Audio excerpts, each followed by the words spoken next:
ജംഗുവിന്റെ ബർത്ത്ഡേയുടെ അന്ന് അവനെ അടിക്കേണ്ടി വന്നതിൽ ജംഗ്ഷൻ അപ്പോളജൈസ് ചെയ്യും. അന്ന് അത്രയും നല്ലൊരു ദിവസമാണെന്ന് എനിക്ക് അറിയത്തില്ലായിരുന്നു എന്ന് അവൻ പറയും. എന്തൊക്കെ ചെയ്തിട്ടും ഇയാൾക്ക് യുൻസുവിനോടുള്ള സ്നേഹം കുറഞ്ഞില്ല.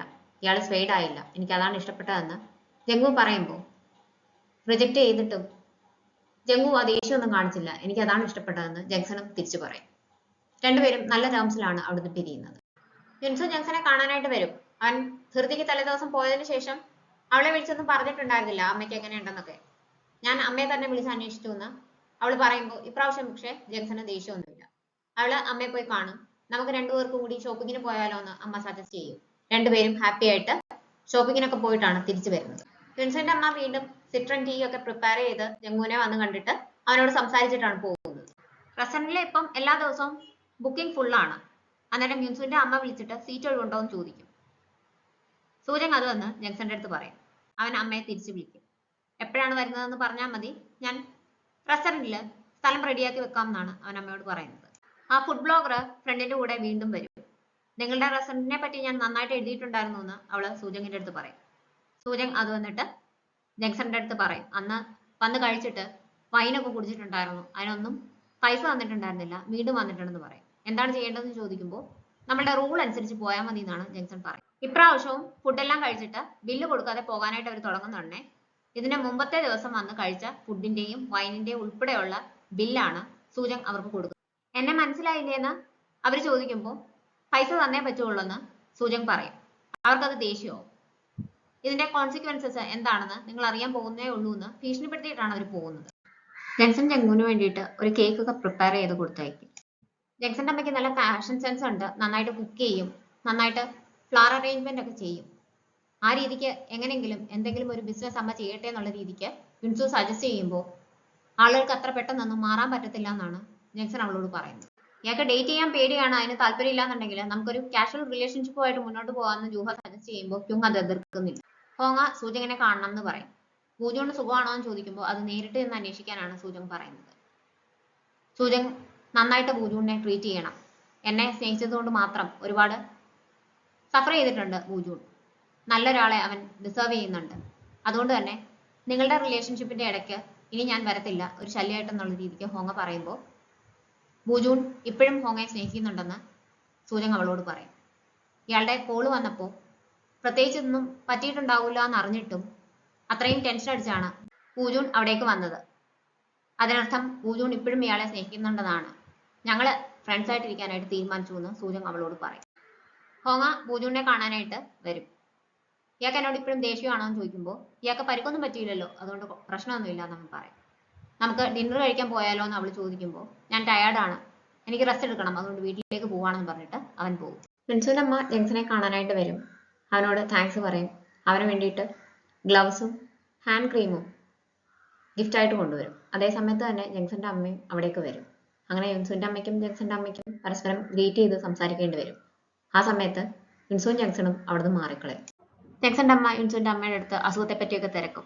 എന്തുകൊണ്ടാണ് നോക്കാൻ വേണ്ടിയിട്ട് ഒരു കെയർ ടേക്കറിനെ വെക്കാത്തതെന്ന് ചോദിക്കുമ്പോൾ ഹസ്ബൻഡ് ഞാനും ബെസ്റ്റ് ഫ്രണ്ട്സ് ആണ്, എന്നെ നോക്കുന്നതല്ല, അദ്ദേഹത്തിന് ബുദ്ധിമുട്ടില്ല എന്ന് യുൻസുവിന്റെ അമ്മ പറയും.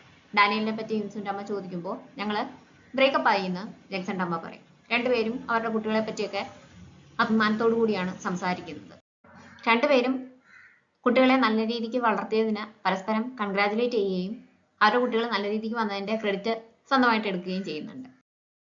വീട്ടിലെത്തുമ്പോൾ യുൻസു ജംഗ്സന്റെ അമ്മയായിട്ട് നല്ല ക്ലോസ് ആണെന്ന് കുറച്ച് അസൂയോടുകൂടിയാണ് അച്ഛനോട് അമ്മ പറയുന്നത്. പക്ഷെ അച്ഛൻ അത് കേൾക്കുമ്പോൾ സന്തോഷമാണ്. അതങ്ങനെ തന്നെയാണല്ലോ വേണ്ടതെന്നാണ് അച്ഛൻ ചോദിക്കുന്നത്.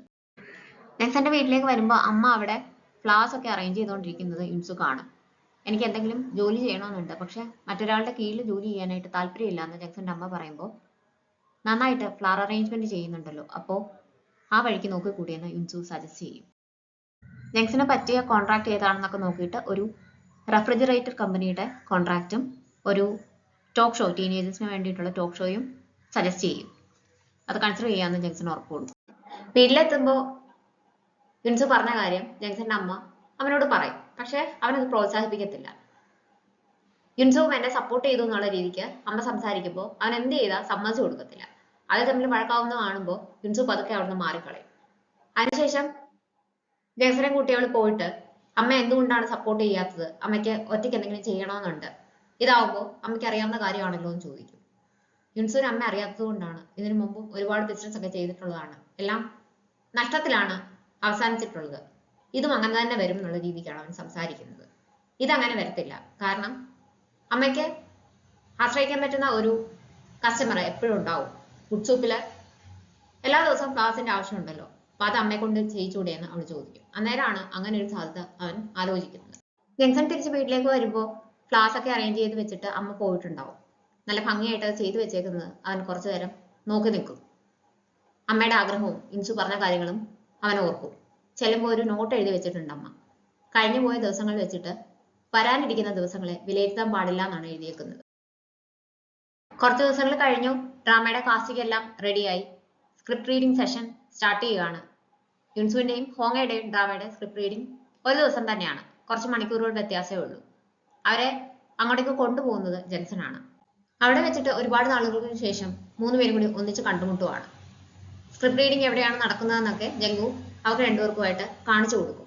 ജെൻസൺ ആണെങ്കിൽ അവരെ കൊണ്ടുവിടാൻ വേണ്ടിയിട്ട് വന്നതാണ്. അവിടെ കയറാനോ ആളുകളെ കാണാനോ പരിചയപ്പെടാനോ ഒന്നുമല്ല വന്നത്. പക്ഷെ ജംഗു വിചാരിക്കും അതിനും കൂടിയിട്ടാണെന്ന്. അതുകൊണ്ട് അവൻ പെട്ടെന്ന് അവിടുന്ന് പോകും. അന്നേരം ജോഹ അവനെ അന്വേഷിച്ച് അങ്ങോട്ടേക്ക് വരും. ഹോങ്ങയുടെ സ്ക്രിപ്റ്റ് റീഡിങ്ങിന് പോവാണെന്ന് പറഞ്ഞിട്ട് പോയിന്ന് ജെൻസൺ പറയുന്നുണ്ടേ. അതിപ്പോഴേ ഇല്ലല്ലോ, 2-3 മണിക്കൂർ കഴിഞ്ഞിട്ടേ ഉള്ളല്ലോ, ഇവിടെയാണല്ലോ ആദ്യം വരേണ്ടത്, എന്തായിരിക്കും പോയെന്നൊക്കെ വിചാരിച്ചിട്ട് ജൂഹ അവനെ വിളിച്ചു നോക്കും. ഇത് കഴിയുന്നുണ്ട് എല്ലാവർക്കും ഫുഡിനുള്ള ഏർപ്പാടൊക്കെ ചെയ്തിട്ടുണ്ട്, എല്ലാവരും കഴിച്ചിട്ടേ പോകാവൂ, എല്ലാവരെയും അങ്ങോട്ടേക്ക് കൊണ്ടുപോകണമെന്നൊക്കെ പറഞ്ഞിട്ട് ജംഗു കോള് കട്ട് ചെയ്യും. ഇവരെ ഒന്നിച്ചത് കണ്ടതുകൊണ്ടാണ് ജംഗു പോയതെന്ന് ജെൻസന് മനസ്സിലാവും.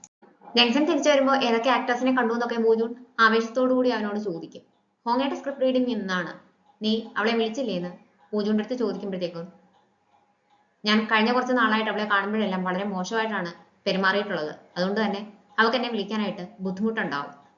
എന്താണെന്ന് അറിയത്തില്ല, ഞാൻ വിചാരിക്കുന്ന പോലെ കാര്യങ്ങൾ പോകാത്തപ്പോ ഞാനിപ്പോ ഹോങ്ങയെ പോലെയാണ് പെരുമാറുന്നത്, അത് എനിക്ക് തന്നെ ഇഷ്ടപ്പെടുന്നില്ല എന്ന് മൂജൂൺ പറയും. ജെൻസൺ അന്ന് ജംഗുവിനെ കാണാനായിട്ട് ചെല്ലും. ഒരുപാട് ആലോചിച്ചതിന് ശേഷമാണ് അവൻ പോകുന്നത്. ജംഗു പറഞ്ഞ 2 കാര്യങ്ങളും ചെയ്യാൻ സമ്മതമാണ്, ടോക്ക് ഷോയും അഡ്വർടൈസ്മെന്റ് എന്നും അവൻ പറയും. പെട്ടെന്ന് എന്താ ഇയാള് ഞാൻ പറയുന്നതൊക്കെ അനുസരിക്കുന്നതെന്ന് ജംഗു കളിയായിട്ട് ചോദിക്കും. ജെൻസൺ അവനൊരു ഫ്രീ പാസും കൊടുക്കും. ജംഗുവിന് എപ്പോൾ വേണമെങ്കിലും ഗുഡ് സൂപ്പിലേക്ക് ചെല്ലാം, അവന് വേണ്ടിയിട്ട് അവിടെ ഒരു ടേബിൾ റെഡി ആയിരിക്കും എന്ന് പറയും. പൈസ വാങ്ങിച്ച ദേഷ്യത്തിന് ഫുഡ് ബ്ലോഗർ വളരെ മോശമായിട്ട് ഗുഡ് സൂപ്പിനെ പറ്റി എഴുതി ഒരു ആർട്ടിക്കിൾ പബ്ലിഷ് ചെയ്യാനായിട്ട് പോവുകയാണ്. അതിനു മുമ്പ് തന്നെ ജംഗുവിന്റെ ഓഫീസിലെ കാര്യങ്ങൾ അറിയും. സെക്രട്ടറി അത് വന്ന് ജംഗുവിന്റെ അടുത്ത് പറയും, ഇത് പബ്ലിഷ് ചെയ്ത് വരുവാണെങ്കിൽ അന്നത്തെ അലർജിക് ഇൻസിഡന്റ് പോലെ ഗുഡ് സൂപ്പിനെ മോശമായിട്ട് ബാധിക്കും എന്ന് പറയുന്നുണ്ട്. ലീഗൽ ടീമിനെ കോൺടാക്ട് ചെയ്യാൻ പറയും. ലീഗൽ ടീം പറയുന്നത് എങ്ങനെയെങ്കിലും അവരുമായിട്ട് കോംപ്രമൈസ് ചെയ്യാൻ വേണ്ടിയിട്ടാണ്. അവരാണെങ്കിൽ ആരെയും കാണാനായിട്ട് കൂട്ടാക്കുന്നില്ല. സിഇഒയ്ക്ക് മീറ്റ് ചെയ്യാൻ താല്പര്യമുണ്ടെന്ന് അവരെ അറിയിക്കാൻ വേണ്ടിയിട്ട് ജംഗു പറയും.